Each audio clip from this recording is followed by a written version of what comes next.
le mois de juillet sera notre mois de la foi. Nous avons chanté celui qui met en Jésus une ferme confiance ne chancelle jamais parce qu'il met sa confiance en lui. Donc ce sera le mois de la foi pour une provision permanente de notre destinée. Le mois de la foi pour une provision permanente de notre destinée. Alors, je vais rapidement vous parler de foi, puisqu'on y est. Et il existe plusieurs types de foi. J'ai demandé au Seigneur, mais la foi, on parle de la foi. Et pendant que j'étais tout petit à l'église, à l'école de dimanche, on parle de la foi. J'ai grandi, je suis devenu adulte, j'ai une femme et des enfants. On parle encore de foi. Et malheureusement, et le Saint-Esprit m'a dit quelque chose que je vous communique immédiatement tout de suite. Il m'a dit, dis à mon peuple que de ne pas négliger la thématique de la foi. Parce qu'il y a beaucoup, quand on va parler de foi, oh, ben, qu'est-ce qu'il peut m'apprendre de la foi? J'ai déjà entendu plusieurs messages. Quand tu cliques la foi sur YouTube, tu vas avoir des milliers et des milliers d'enseignements sur la foi. Mais il m'a dit, la foi que je veux que tu enseignes à mon peuple ce mois de juillet, c'est une foi particulière. Et je commence par toi-même t'enseigner les différentes sortes de foi. La première, mettez ceux qui veulent noter rapidement, la première sorte de foi, la première forme de foi, vous savez ce que c'est? Ah, bon, ça va venir plus tard, mais je veux la première. Bon, je vais vous aider, parce que je sais que ça sera difficile. Et comme je suis aujourd'hui gentil, je vais vous aider. Alors, souvent je souffle la réponse à mes étudiants, mais comme vous êtes nombreux, ça va tomber sur plusieurs oreilles. La première foi, la première forme de foi, c'est l'incrédulité. C'est le doute. Pasteur, qui t'a appris ça? La première forme de foi, c'est l'incrédulité. Vous savez pourquoi? Parce que l'incrédulité est une foi négative. Donc, quand vous voulez classer la foi, on va commencer par -1, on va monter à 0, à 1, à 2, à 3 et à 5 niveaux de foi. La première forme, c'est l'incrédulité et le doute, parce que l'incrédulité et le doute sont des formes négatives de foi. Je m'explique. La parole de Dieu dit que le Dieu de ce siècle, il s'appelle le diable, il s'appelle Satan. Il a aveuglé les hommes, des femmes, de sorte qu'ils ne voient pas briller la splendeur de la gloire de Dieu qui est sur le Christ. C'est une forme d'incrédulité. Et cette première forme de foi qui est négative, qui s'appelle l'incrédulité et le doute, a donné naissance à 2 fils. Je ne dirai pas 2 filles, parce que je ne veux pas heurter quelqu'un, donc on va dire 2 fils. Le premier, c'est l'agnosticisme. C'est de gros mots pour rien dire. Agnostique ou agnosticisme, ça veut dire simplement quelqu'un qui dit, ok, ben, je ne peux pas voir Dieu, je ne peux pas le calculer, je ne peux pas le comprendre, donc je suis neutre. Les agnostiques, ils disent, ok, on ne peut pas voir Dieu, donc je ne peux pas dire qu'il existe, je ne peux pas dire qu'il n'existe pas. Je suis entre les deux. Il n'y a pas entre les deux. Et le deuxième fils que la foi négative a donné naissance, l'incrédulité a donné naissance, c'est simplement l'athéisme. L'athée dit que Dieu n'existe pas. Or, quand on regarde, hier j'ai pris l'exemple à la ville de Saint-Claude, donc on avait un parapluie, j'ai dit, mais mettons que le parapluie là commence à dire, personne ne m'a fabriqué. Est-ce qu'on croirait? Non. Et ces personnes qui disent que Dieu n'existe pas, qui ne croient pas en Dieu, la Bible dit que ce sont des insensés. L'insensé dit en son cœur, Dieu n'existe pas. Et si Dieu n'existe pas, ça veut dire que quelqu'un t'a créé, Mais c'est qui? C'est toi-même qui t'es créé ou quoi? Alors, donc, nous savons que cette foi négative-là, ça ne marche pas. Donc, la première forme de foi, c'est l'incrédulité et le doute. C'est une foi négative et infructueuse parce qu'elle ne porte pas du fruit à la gloire de Dieu. Et cette forme de foi, donc, vous pouvez noter les versets pour les comprendre. 2 Corinthiens 4:4, Romains 1, verset 25. Nous passons à la deuxième sorte de foi. C'est la foi naturelle ou la croyance simple, la croyance réaliste. La foi réaliste. C'est-à-dire, je ne crois que ce que je vois. Il y a des gens comme ça. Ils ne croient pas que quand ils ne voient seulement. Il y a des gens qui sont capables de croire aux insectes. Ils croient aux crapauds. Ils croient aux araignées. Ils croient à tout. Mais quand vous leur parlez de la croyance en Dieu, ils ont une foi réaliste, une foi naturelle, une foi simpliste. Mais ça ne va pas au-delà. Et dans cette catégorie, il y a certains qui sont arrivés un peu plus loin. Ils ont une foi religieuse. La foi religieuse, c'est de croire qu'il y a un être suprême. Il y a des énergies. Et la plupart du temps, les gens vont dire, ah, moi je crois qu'il y a une énergie qui existe. Énergie, c'est quoi? Ce n'est rien. Est-ce que c'est la lumière? Est-ce que c'est Hydro-Sherbrooke? Je ne sais pas.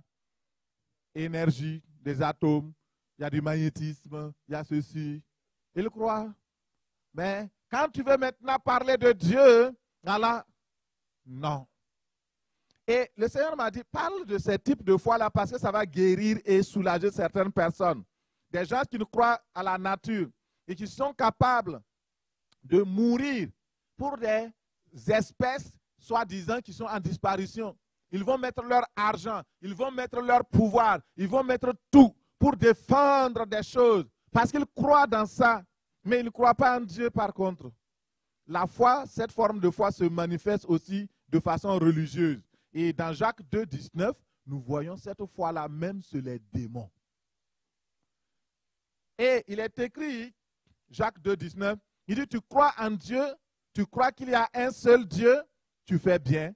Les démons aussi croient et ils tremblent. Mais est-ce que les démons changent d'attitude? C'est ça. Ça, c'est la foi religieuse. Il y a beaucoup qui croient. Et de plus en plus, comme la fin du monde avance, les gens ne se hissent pas dans des niveaux supérieurs de foi. Ils vont rester dans une forme de foi juste pour calmer leur conscience. Et ça, c'est très dangereux. Troisième type de foi, et nous allons rapidement à ce niveau. Alors, ce troisième type de foi, c'est la foi dans la puissance et le pouvoir de Dieu. Oh, ça, les gens, il y a plein de personnes qui remplissent les églises, ils sont arrivés à ce niveau-là. C'est déjà bien. Et cette foi, c'est la foi pour être sauvé. Alléluia, merci Jean-Clément. La foi pour être délivré, pour être guéri. Et ils croient ça.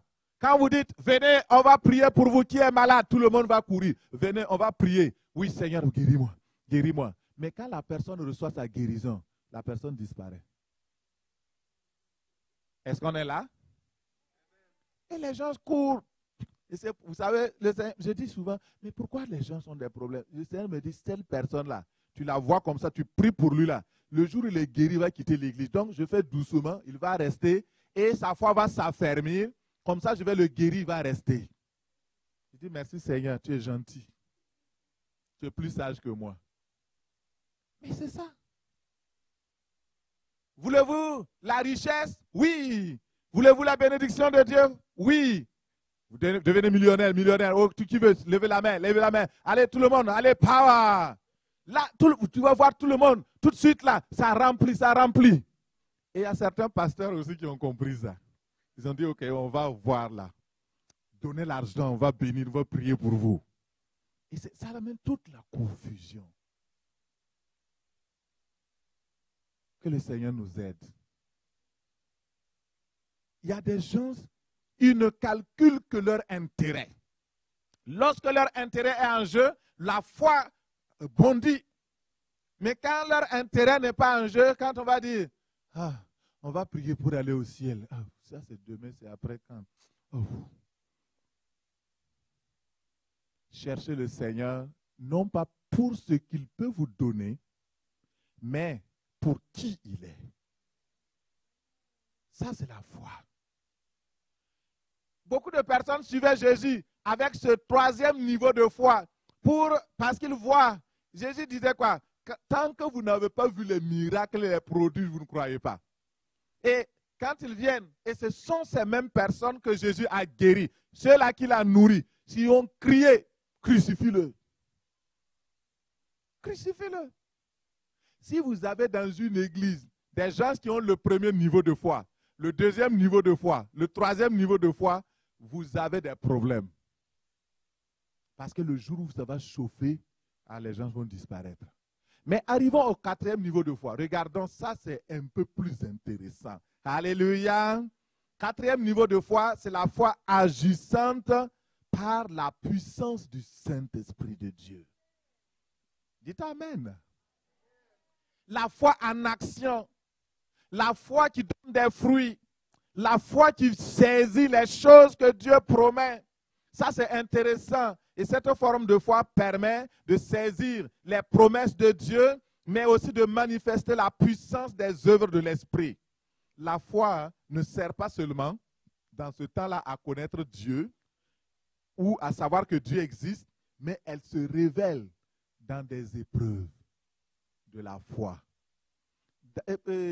Paul disait, regardez-moi, combien j'ai subi des épreuves.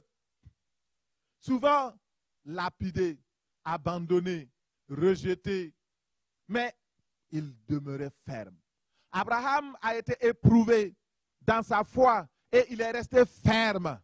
Et il a obtenu les promesses qui ont été faites sur lui. Dans Jacques 2, verset 21,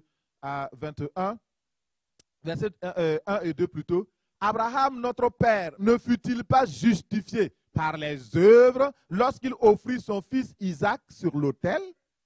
Tu vois que la foi agissait avec ses œuvres et que les œuvres donc la rendaient parfaite. La foi éprouvée par les épreuves. Parce que les personnes qui sont dans la catégorie 1, 2, 3, dès que l'épreuve de la foi vient, mais quand vous êtes dans la catégorie 4, alors vous savez que vous suivez Dieu, non pas parce que vous voulez quelque chose, mais parce que vous le désirez, vous aimez Dieu et vous l'aimez de tout votre cœur, vous l'adorez, vous savez qu'en étant avec lui, vous avez la vie éternelle. Il va vous amener au ciel un jour si vous quittez cette terre. La foi qui agit, la foi active. Et le dernier niveau de foi, ce que nous allons voir aujourd'hui, c'est ce type de foi-là, Dieu m'a dit, arrive et enseigne mon peuple à arriver au 5e niveau de foi. Qu'il quitte l'incrédulité, qu'il monte et ils connaissent déjà le niveau de connaissance réaliste, tout le monde a. C'est moi qui ai déposé cela. Maintenant, alors le 3e niveau, ils ont ça parce qu'ils connaissent qui je suis, ils connaissent ma puissance. Quand ils ont besoin de guérison, je les guéris. Quand ils ont besoin de délivrance, je les délivre et je pourvois à leurs besoins. Mais qu'ils arrivent à ce 5e niveau de foi qui est la foi dans l'avenir. La foi qu'on appelle la foi prospective. C'est nouveau, hein? Prenez des notes. La foi prospective, c'est quoi? C'est la foi qui nous projette dans l'invisible, qui nous montre que malgré la situation catastrophique peut-être que tu vis aujourd'hui, les choses peuvent être meilleures. Nous ne sommes pas dans une forme de croyance fataliste, où tout est calculé et condamné à l'avance, où il n'y a plus d'espoir. Notre Dieu est un Dieu d'espoir, un Dieu d'espérance. Quel que soit le niveau de ta difficulté, la réalité dans laquelle tu vis et tu penses que c'est impossible, c'est en ce moment que la force de Dieu Tout-Puissant se manifeste. Et c'est là que la foi a une valeur qu'on peut évaluer à l'égal de l'or et plus. C'est important. La foi prospective, la foi dans l'avenir. Et ça, c'est tellement important, mon frère, ma soeur, d'avoir ce type de foi-là. Cette forme de foi met son espérance dans les promesses lointaines de Dieu. Cette foi parle de planification, de projet, de provision, de vision, de destinée. C'est la foi dans les choses invisibles, dans la vie éternelle qui a été promise par Dieu. C'est la forme la plus élevée, mais c'est aussi la forme la plus risquée de la foi. Nous allons prendre des exemples tantôt pour que vous puissiez comprendre. Dans Hébreux 11, verset 1, il dit, « Or, la foi est une ferme assurance des choses que l'on espère, une démonstration de celles qu'on ne voit pas. » Si vous êtes à ce niveau de foi-là, vous voyez, vous avez la ferme assurance que Dieu, par exemple, vous a créé et il vous a amené dans le monde pour un but. Il ne vous a pas amené dans ce monde pour rien. De la même manière que j'ai pris l'exemple du parapluie, celui qui a eu l'idée du parapluie, il s'est assis, il a dit, mais quand il pleut, comment je peux me protéger de la pluie? Je veux faire quelque chose qui va parer la pluie, qu'on va appeler parapluie. Il a imaginé. Mais pour mettre ça en œuvre, il a fallu qu'il soit persévérant. Il a fallu qu'il ait la foi. Certainement, et avant, ben moi j'ai gardé des animaux, des moutons et des bœufs, des gardiens. Et on était dehors dans la nature. Et on était ignorants. Quand il pleuvait, qu'est-ce qu'on faisait? On allait s'abriter sous un arbre. Or, c'est dangereux quand vous vous abritez sous un arbre. La foudre peut vous abattre. Mais on était ignorants. Mais imaginez qu'on avait l'idée de fabriquer donc les parapluies. Et en ce moment, je ne connaissais pas ce que c'est que les parapluies. Je n'avais jamais vu de parapluie. Alors, donc, cette personne a fabriqué ça pour un but. Alors, à plus forte raison, toi qui as une valeur, toi qui es apprécié, et Dieu ne t'a pas créé sur la terre pour rien. Tu n'es pas juste une étoile filante. Tu n'es pas juste une histoire. Tu es venu sur la terre parce que Dieu a voulu que tu sois là. Et s'il a voulu que tu sois là, c'est pour un objectif précis, c'est pour une raison précise. Et il veut que tu accomplisses ce qu'il appelle ta destinée. Et si tu n'accomplis pas cette destinée, tu gênes. Tu gênes. Il faudrait que tu le fasses.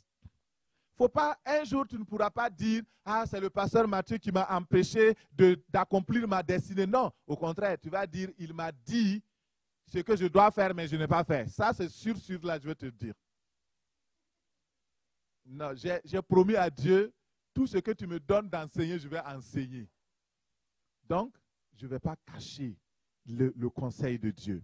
Hébreux 10, 20, c'est par la foi qu'Isaac a béni Jacob et Ésaü en vue de l'avenir. Dans la version française courante, il est écrit que Isaac a béni Jacob et Ésaü en vue de l'avenir, en vue de leur destinée, en vue dans une vision prospective. Il dit, c'est la foi que Jacob, au moment de sa mort, a béni chacun de ses fils, les fils de Joseph, et s'est prosterné pour adorer Dieu, en s'appuyant sur l'extrémité de son bâton. C'est par la foi que Joseph, à la fin de sa vie, a fait mention de la sortie d'Égypte des Israélites. Il a donné des ordres au sujet de ses ossements. Et cette forme de foi-là, vous voyez, quand il ne voyait pas, Dieu a promis Canaan. Mais c'était lointain. Il fallait que quelqu'un croie. Et ce matin, le Seigneur veut voir en toi la foi. Dis à la personne à côté de toi, Dieu veut voir ta foi. Dieu veut voir ta foi. Alléluia. Il veut voir. C'est important. Et lorsque vous arrivez à ce niveau de foi, vous savez que Dieu vous aime, il vous a sauvé, vous avez dépassé le premier niveau, deuxième niveau. Vous savez qu'il est capable de pourvoir à vos besoins. Vous savez qu'il est avec vous. C'est ça, la foi qui amène les choses à la réalisation. Vous croyez, vous restez ferme. Et cette forme de foi est nécessaire pour accomplir votre destinée, la mission pour laquelle vous êtes venu sur la terre. Alléluia. Et c'est ce type de foi-là que nous allons enseigner tout ce mois-là. Vous voyez comment l'introduction est belle, hein? Alors ne ratez pas. Que le Seigneur vous bénisse au nom de Jésus. Le titre de mon message aujourd'hui, faites-vous confiance en Dieu pour votre destinée? Fille de Dieu, fils du roi des rois, fais-tu confiance en Dieu au sujet de ta destinée? Tu vas répondre rapidement oui, mais on va regarder si c'est vrai. On va mettre ce que j'appelle des checklists. On va voir premier point, deuxième point. Si tu es satisfait, tu peux dire à la fin, oui, je fais confiance en Dieu par rapport à ma destinée. Et si tu ne fais pas confiance en Dieu, le Seigneur va t'accorder cette foi-là aujourd'hui, de faire confiance et te donner la foi qui change les destinées au nom de Jésus. Amen. Ouvrons nos Bibles dans le livre de Luc, Luc 4, 25.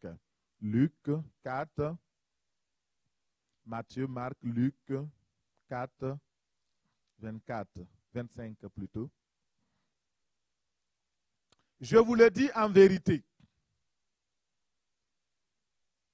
Quand vous lisez la Bible, arrêtez-vous dans des petites portions comme ça pour voir. Jésus parle, il dit, je vous le dis en vérité. Ça veut dire que si Jésus peut appeler la vérité pour témoigner, c'est que c'est tellement important. Et ce matin, il dit, je vous le dis en vérité, il y avait plusieurs veuves en Israël du temps d'Élie.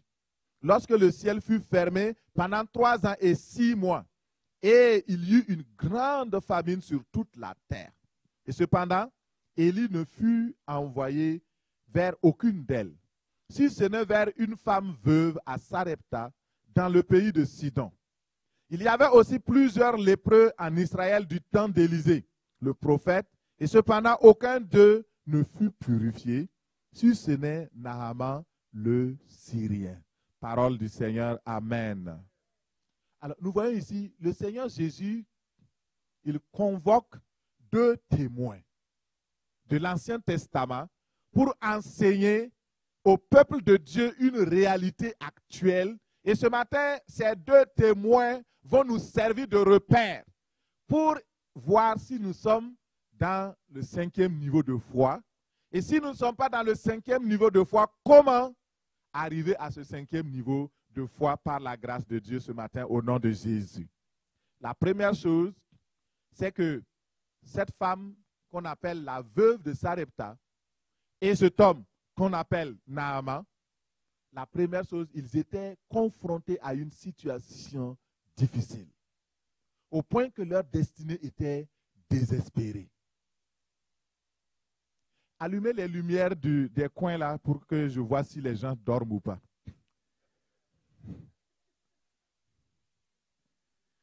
Alléluia. Parce que quand la lumière est comme ça, c'est propice pour le sommeil.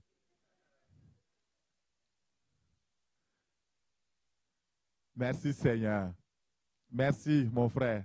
C'est bon. Je les vois bien maintenant. Celui qui dort là, je vais dire au diacre qu'on est d'aller d'aller prier pour lui. Alléluia. Non, on a la grâce que dans cette église, les gens ne dorment pas. Mais dans certaines églises, les gens se piquent des pointes.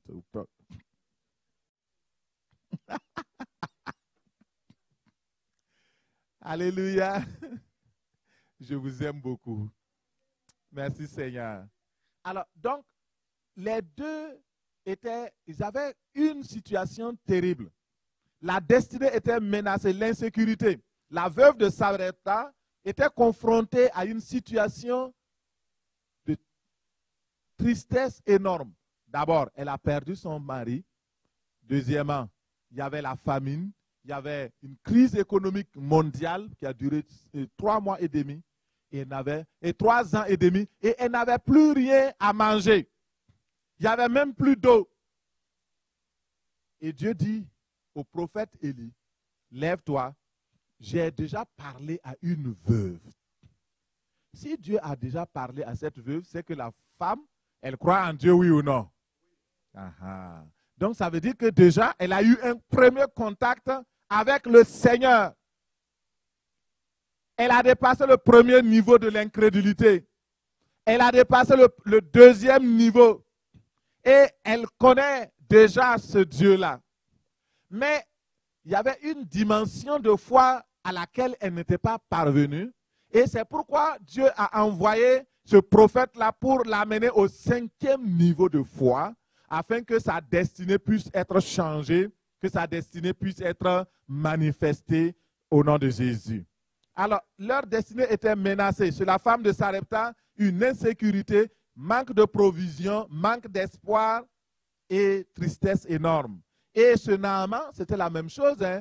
Naaman, lui, c'était un général de l'armée de Syrie. Mais malheureusement, il est atteint d'une maladie incurable à l'époque. Et c'était la lèpre. Pour ceux qui ne connaissent pas la lèpre, c'est une maladie vraiment méchante. Parce que quand ça vous attrape, ça commence à ronger les mains, les doigts, ça commence à ronger les orteils et de toutes parts, ça vous ronge et ça vous détruit de l'intérieur. Et à l'époque, il n'y avait pas de médication, il n'y avait pas de soins, on ne pouvait rien faire. Et à l'époque encore, lorsque vous tombez malade de la lèpre, vous étiez exclu de la société. Or, cet homme était un homme prestigieux, c'était un homme politique, c'était un militaire bien reconnu. Il était même le plus proche du roi. C'était sur lui que le roi s'appuyait. Et voilà qu'il est malade. Sa situation est vraiment difficile. La deuxième chose qui relie ces deux personnes, Naaman et la veuve de Sarepta, c'est qu'ils ne faisaient pas partie du peuple de Dieu. Ils n'étaient pas des Israélites.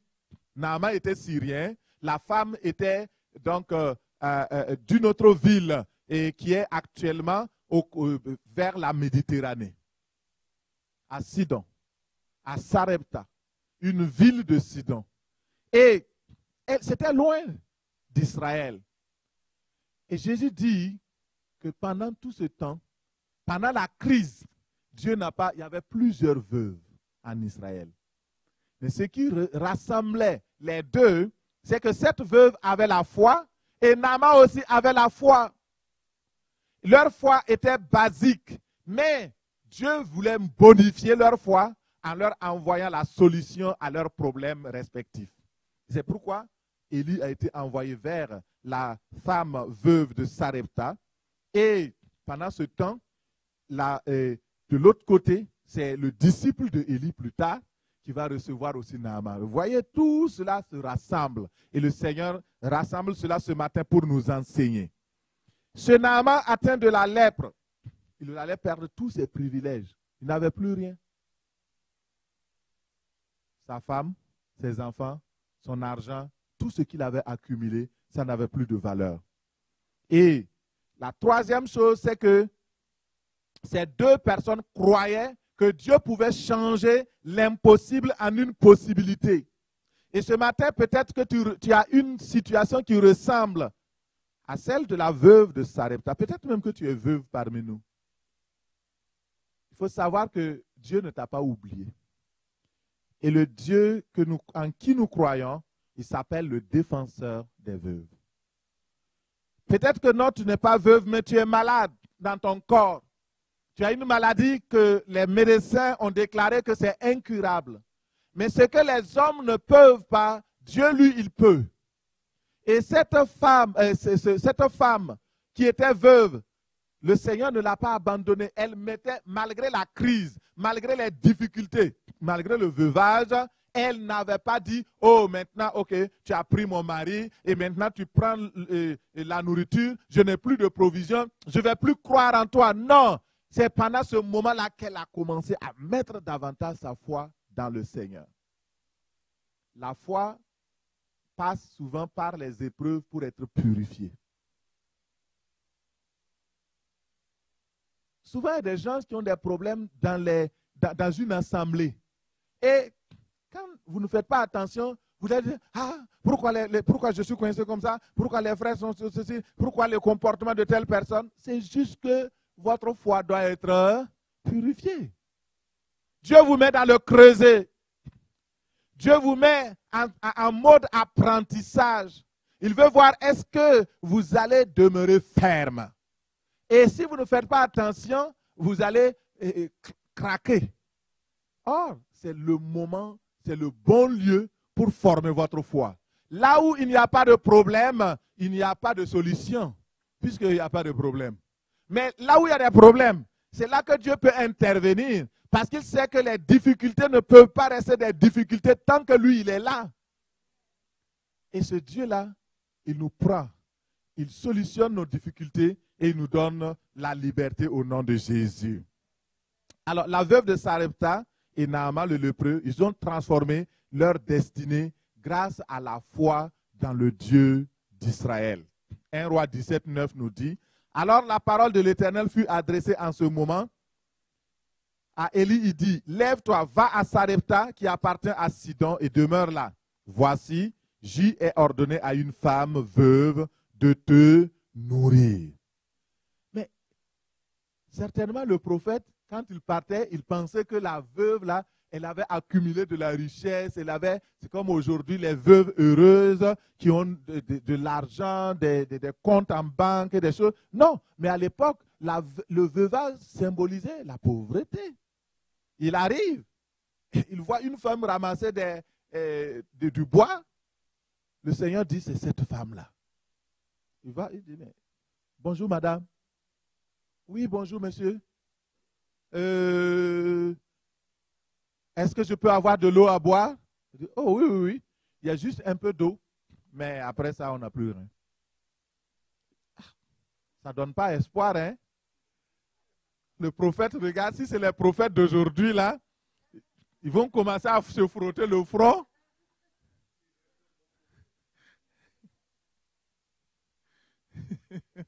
Alléluia.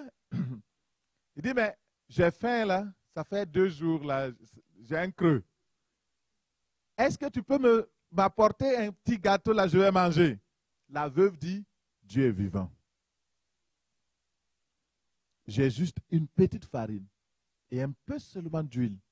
Et de toute façon, je suis en train de ramasser ce bois-là. C'est juste pour aller cuisiner pour moi et pour mon enfant. Et bon, comme tu es là, bon, en tout cas, on ne peut plus rien faire. On va peut-être voir.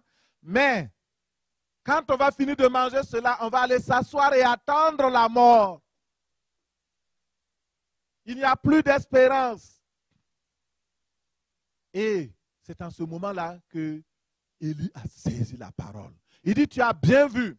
Effectivement, tu as dit que mon Dieu est vivant. Et comme il est vivant, il se lèvera. Job avait dit, mon Dieu est vivant. Il se lèvera le dernier sur la terre.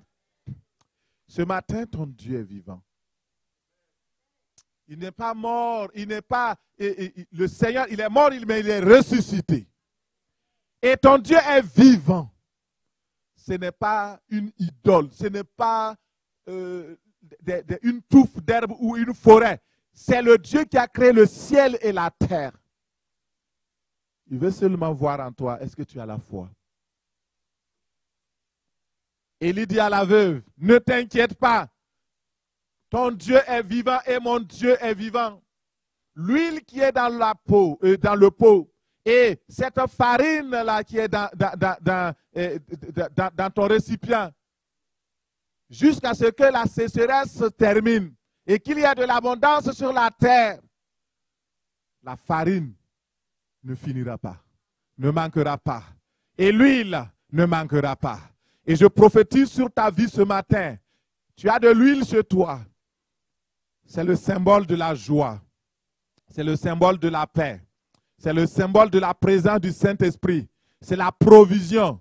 Et cette huile ne manquera pas au nom de Jésus.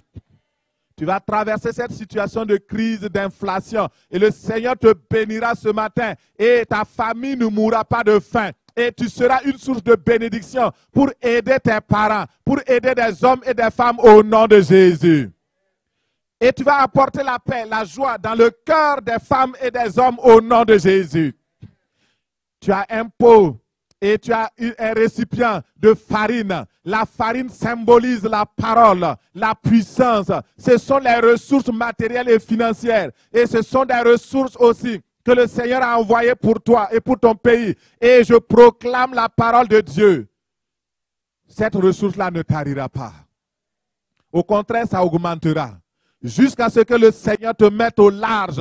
Ne crains point femme, ne crains point homme, ne crains point enfant de Jésus, parce que ton Dieu est vivant. C'est le Dieu des provisions. C'est le Dieu qui assure. Alléluia. Ce matin, si tu crois seulement, tu verras la gloire de Dieu. C'est important. Le prophète a dit, ne crains point. Mais le prophète a ajouté, tout ce que tu vas faire, ce qui va faire que ça va marcher, la première des choses, tu dois croire cette parole. La deuxième des choses, tu dois d'abord préparer pour moi le prophète. Quand les gens lisent ça, ils disent, ah mais ça c'est quoi ça? Mais en réalité, c'est simple. Élie tenait lieu et place de Dieu. C'était le représentant de Dieu. Et en cuisinant et en donnant d'abord à l'homme de Dieu, il donnait à Dieu la première place. Ça veut dire que Dieu voulait tester la foi de cette femme pour savoir si elle était capable de mettre Dieu à la première place. Ce n'était pas méchant. Ce n'était pas que le prophète, il ne se souciait pas que de lui. Alors, des gens vont dire, mais pourquoi au moins l'enfant a faim aussi. Pourquoi le prophète, mon frère, tu ne connais pas plus que Dieu? Dis à la personne à côté de toi, tu ne connais pas plus que Dieu. Tu n'es pas plus sage que Dieu. Voilà. L'obéissance amène toujours la bénédiction. Et la foi de la femme devait être testée parce que la foi sans l'obéissance est annulée. La foi sans l'obéissance ne marche pas. C'est pourquoi il a dit à la femme, d'abord, fais un petit gâteau, donne-moi d'abord, je vais manger. Quand je vais manger, la bénédiction venant va s'écouler et va être une réalité dans ta vie. Parce que quand tu donnes à un serviteur de Dieu, tu donnes à Dieu. Si c'est un serviteur de Dieu, bien sûr.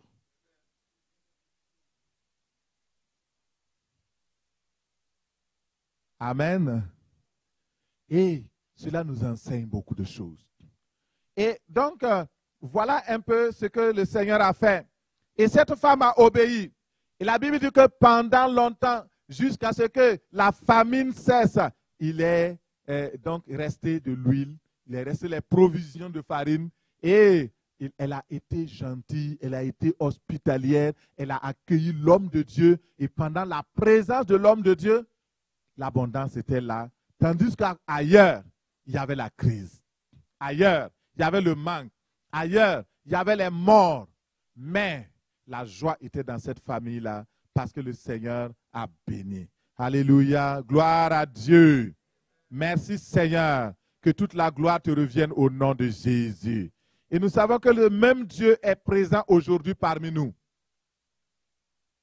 Il tient ses promesses. Il ne faillira pas.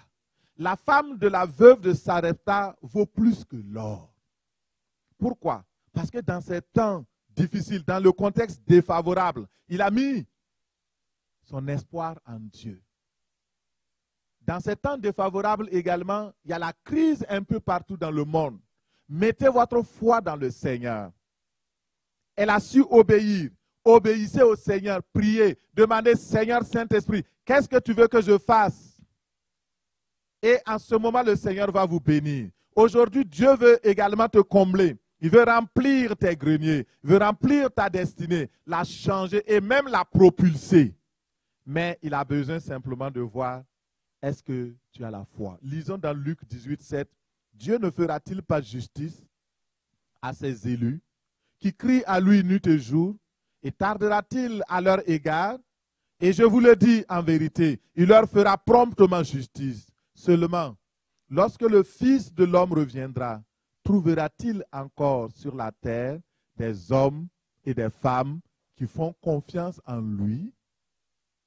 Dans la version Louis II, il dit, est-ce que quand le Seigneur, le Fils de Dieu reviendra, trouvera-t-il la foi? Le problème n'est pas au niveau de Dieu. Le problème, c'est au niveau de notre foi.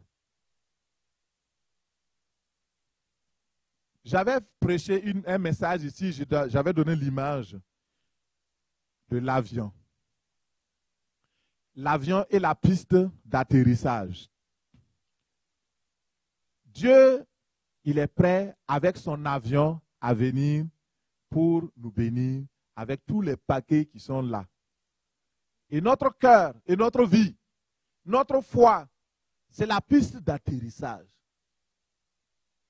Quand l'avion vient pour atterrir, est-ce que la piste d'atterrissage est dégagée? Est-ce que notre foi permet d'accueillir l'avion de Dieu pour nous bénir?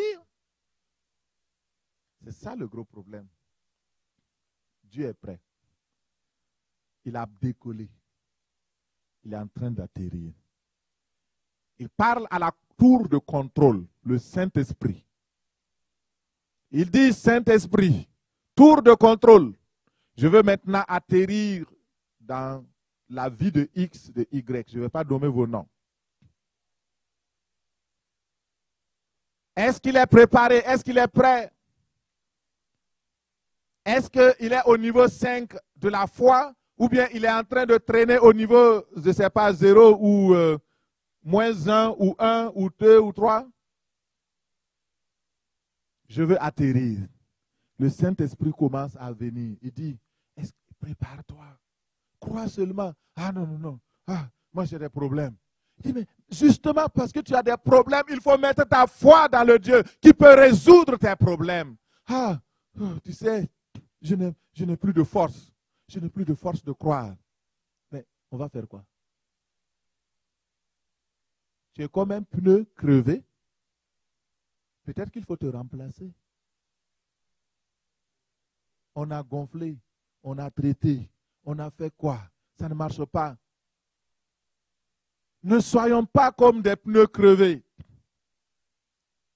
Prenons courage. Croyons en Dieu. Il est le rémunérateur de ceux et de celles qui le recherchent. C'est ça. Ce matin, demandons au Saint-Esprit la tour de contrôle. Il va vous parler. Et il va vous dire quoi faire. Alors, donc, pour finir cet exemple et finir le message, c'est deux témoins. La femme de Sarepta, Naaman. Ce qui les caractérise, c'est qu'ils ont persévéré et ils ont affermi leur destinée. La femme de Sarepta, elle a fait quoi? Elle a cru la parole. Elle a dit, ok, comme tu m'as dit, je vais le faire. Elle est partie préparer le gâteau. Elle a donné d'abord au prophète. Le prophète a mangé. Elle est repartie. Elle a vu que pouf, la quantité a augmenté. Pouf, l'huile, le niveau d'huile a augmenté. Et elle dit, ah, il y a un miracle. Gloire à Dieu. Et pendant tout ce temps, un jour, elle n'est pas sortie pour dire, ah, maintenant, je vais regarder, est-ce que ça va, peut-être que c'est fini aujourd'hui. Non. Elle mettait chaque jour sa foi en action. Elle croyait. Elle continuait d'espérer. Elle dit, le Dieu qui a fait hier est fidèle.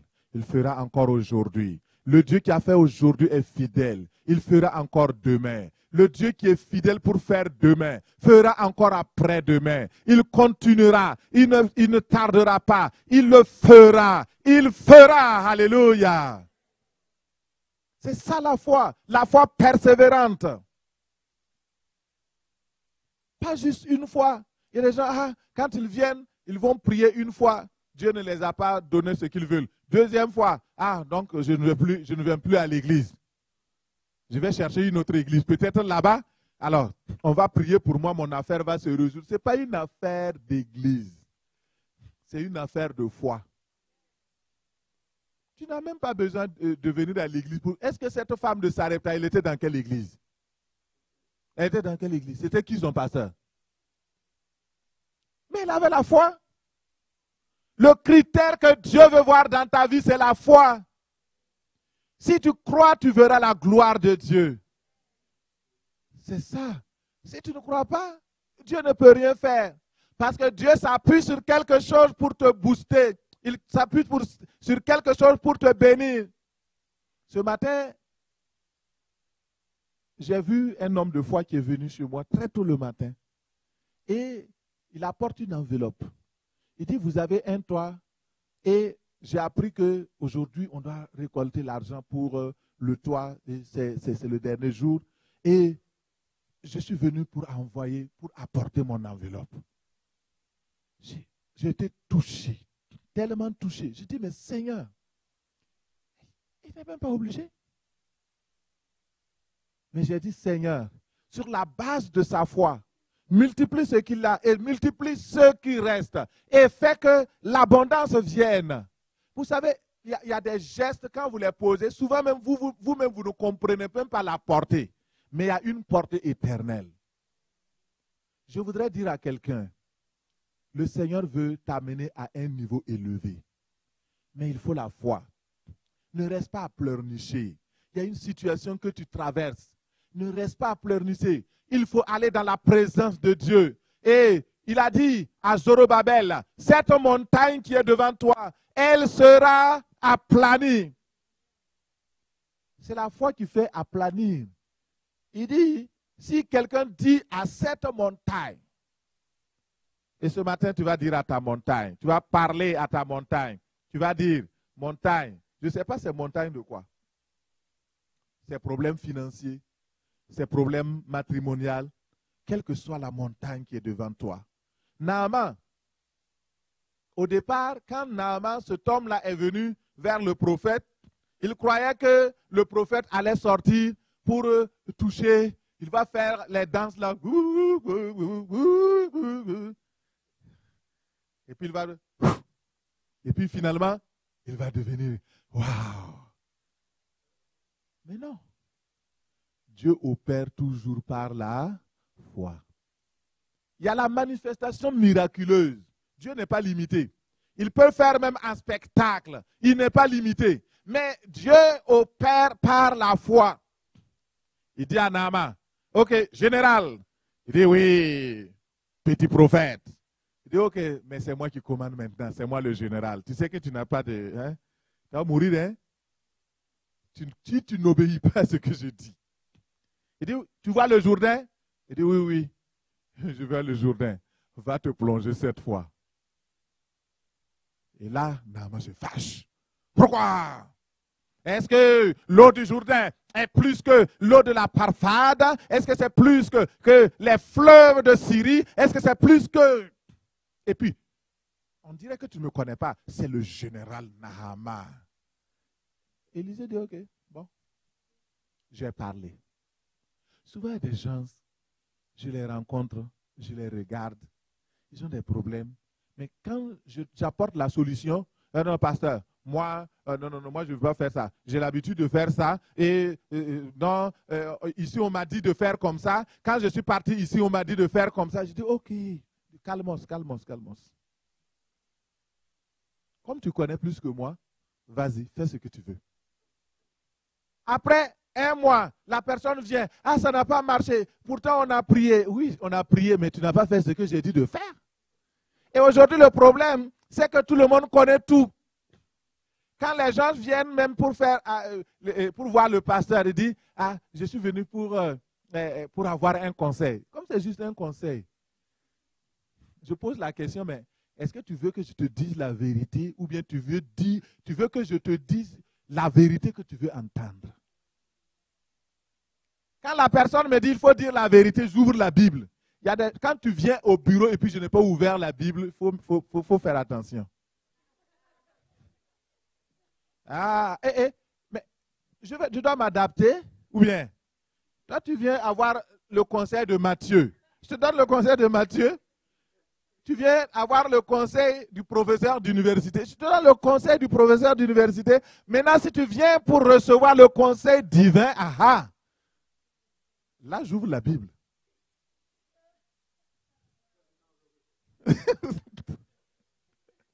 Que le Seigneur nous aide au nom de Jésus. Allez dans les niveaux supérieurs de la révélation. Ne restez pas dans les eaux où c'est juste les chevilles, ou les genoux, ou même les reins. Allez-y dans les eaux profondes pour nager dans la puissance, pour nager dans les provisions de Dieu, dans la révélation et la gloire de Dieu. Allez en profondeur. Naaman, il veut partir. Mais heureusement, il avait de bons conseillers. Entourez-vous de bons conseillers. Les mauvaises compagnies corrompent les bonnes mœurs. Mais les bonnes compagnies amènent la victoire. Alors, les gens qui sont venus en cortège avec Naaman, ils ont dit, mais général, on ne comprend pas. Est-ce que si le prophète il avait dit quelque chose qui était plus difficile à faire, tu le ferais? Ben oui. S'il m'avait dit de monter sur la montagne. Moi, je suis un général. Mais je ne suis pas un bébé là pour aller nager dans l'eau. Et bien, ça fait combien de temps je suis plongé dans l'eau? Mais c'est humiliant, ça. Et les gens se sont dit, non, général, tu sais quoi? Il faut te souvenir, si tu repars là, c'est ta dernière chance. Hein? Tu ne seras plus général. Il faut faire quand même. Il dit, ok, bon, il n'y a pas de problème. Il est parti, il a plongé une fois, 2 fois. 7e fois, la Bible dit que sa peau est devenue saine comme la peau d'un bébé. Alléluia, voyez la puissance de notre Dieu. Il est le Dieu des miracles. Mais il a fallu qu'il mette sa foi. Et quand il a fini, il a persévéré dans la foi. Il a dit au prophète, maintenant, je sais que je ne peux plus adorer les faux dieux. Parce que le véritable Dieu, c'est le Dieu d'Israël. C'est lui qui a créé le ciel et la terre. Permets que je prenne de la terre d'Israël. Je vais prendre des sacs de terre. Et je vais aller étaler. Et je vais adorer chaque fois là-bas. En souvenir du Dieu d'Israël. En souvenir de la nation d'Israël dans laquelle j'ai eu mon salut. Alléluia. Le Seigneur est bon. Une confiance totale en l'Éternel. C'est ça la foi prospective. Et Naaman n'a pas refusé de faire ce que le prophète a dit. Finalement, il a cru. Peut-être que tu doutes. Dans certaines situations, tu luttes. Comment obéir à Dieu? Je ne veux pas obéir. Tu ne veux pas lâcher prise. Mais comme Naaman décide, et ce matin, je te donne le conseil. Soumets-toi à Dieu. Résiste au diable. Il fuira loin de toi. L'incrédulité fuit loin de toi maintenant au nom de Jésus. Alléluia. Merci Seigneur. Alors, revenons à la question initiale. Fais-tu confiance au Seigneur par rapport à ta destinée? Alors, table de vérification. Premièrement, quand tu fais des projections, quand tu as, par exemple, un projet de voyage, projet d'investissement ou autre, dans ton mariage, est-ce que tu consultes Dieu? Comment tu procèdes? Est-ce que tu crois comme les athées? Ou bien tu acceptes simplement que Jésus t'a sauvé? Mais pour ce qui concerne ta destinée, c'est toi qui dois planifier tout. Ah, ça devient sérieux, hein? Ton emploi, ce que tu fais, est-ce que tu le fais juste et tu laisses, tu dis, ok Dieu, c'est vrai que tu m'as créé, tu m'as amené au monde, mais maintenant je peux me débrouiller maintenant. Je suis devenu grand, je sais quoi faire. Et tu mènes ta vie comme tu veux, tu fais ce que tu veux, sans référence à Dieu, ou bien alors tu confies ton sort à l'Éternel.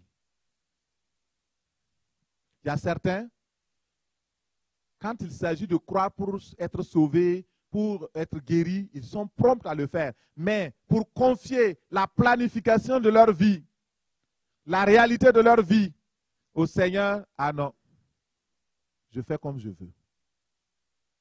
Et ça veut dire que tu ne fais pas confiance en Dieu par rapport à ta destinée. Deuxième chose, la volonté de Dieu. Est-ce que tu choisis de faire la volonté de Dieu ou ta propre volonté? Cette femme avait le choix.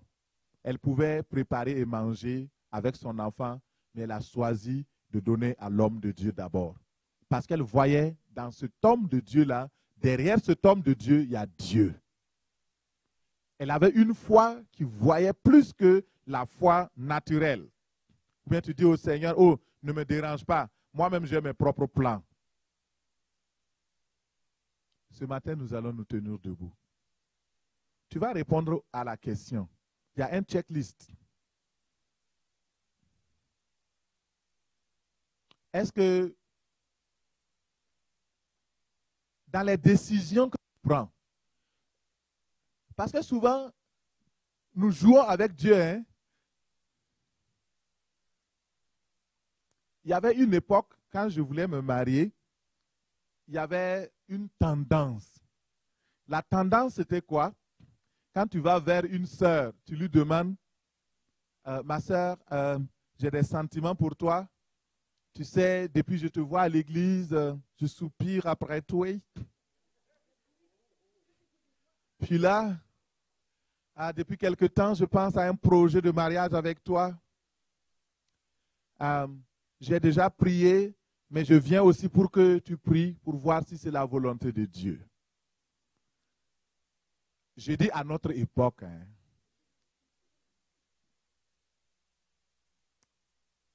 il y a 25-30 ans en arrière. Les filles, quand elles entendent ça, elles vont dire, oh mon frère, c'est très bien, je vais prier. Si le Seigneur me montre sa volonté, je vais venir te dire. Mais en fait, elles vont aller chercher quelqu'un pour enquêter, pour voir. D'abord, ils vont regarder, tu es venu avec quel véhicule.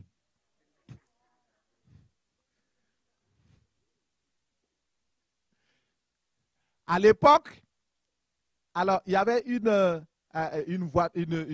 moto qu'on appelait Econo Power. Est-ce que Issa, tu te rappelles de Econo Power? Oui, là. J'ai vu un ami. Il était en liaison avec une fille. C'est un ami et un camarade en même temps. Il était en liaison avec une fille. Mais la fille dit, si tu n'achètes pas Econo Power, on se sépare. Pourquoi je donne ces choses-là? Parce que c'est important. Souvent, on va dire, on va prier, on veut la volonté de Dieu. Mais quand la personne regarde, il va voir quel type de moto, de moto ou de voiture. À l'époque, nous, on n'avait pas de voiture, là, c'était des autos, des motos. Et si tu avais P50, tu n'avais pas Econo Power, les filles ne te regardent pas. Non, c'était avant. Et elles vont dire, on va prier. Mais après, ils vont mettre des gens à enquêter pour voir, tu viens de quelle famille, tu vois des choses. Et après, si tu n'as pas l'argent, ils regardent ta moto, ils regardent d'où tu viens. Alors, après, quand tu vas revenir, 1 mois plus tard ou 2 mois, ma soeur, est-ce que tu as prié? Ah, oui, mon frère, j'ai prié, mais je n'ai pas la paix du cœur.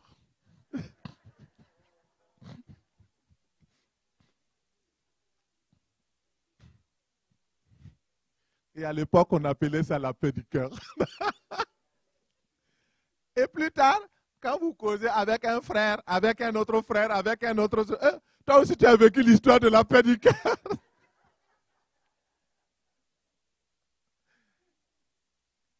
Souvent, nous disons que nous croyons, que nous voulons faire la volonté de Dieu. Mais sérieusement, on ne fait pas ce n'est pas la vérité. Et l'exemple de Marie nous montre comment la foi prospective agit. L'ange est parti voir Marie. Il dit, Marie, tu as trouvé une faveur aux yeux de l'Éternel. Tu deviendras enceinte. Tu vas mettre au monde le Sauveur. Marie dit qu'il soit fait selon ta volonté. Faisons la volonté de Dieu. Laissons le Saint-Esprit travailler dans notre vie. Ne refusons pas l'action de Dieu dans notre vie. Croyons et recevons cela. C'est ça qu'on appelle la foi prospective. C'est la foi dans l'avenir. C'est la foi qui bâtit la destinée. C'est la foi qui dit oui à Dieu.